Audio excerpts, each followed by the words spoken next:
mga kababayan, nagpapakargo yung kasama ko. Ayan, nabibili naman sila ng pera guys.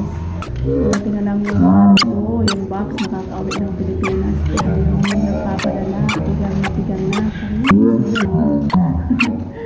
Ayan mga kababayan, nagbibili na sila ng pera kasi magpapakargo yung kasama ko. Ayan. Kasi ang mahal ng phone talaga. Sa dalawang box na 84. So, magkano na yun sa Pilipinas na 15K. Yung babayaran niya. So, ang mahal talaga magpakargo guys. Kaya bawat sintin mo, dapat magpakargo. Kaya dapat sa tagyan ng box mo kung magpapakargo ka dahil mahal talaga ang bayad ng box. 22 bawat box. 22. Sa dalawa, 54 talaga.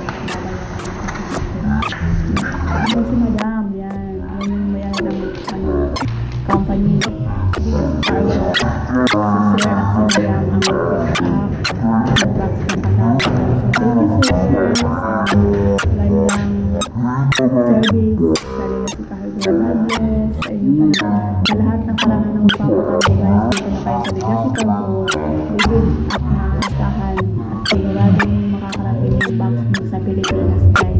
Na walang kulang, walang labis, walang kulang. So God bless sir, Mama sir, salamat sa inyo. Service yung napaka ganda. So yan sa sakit nila guys. Ang bubuk na rin sila sir, siyempre. Magdayangan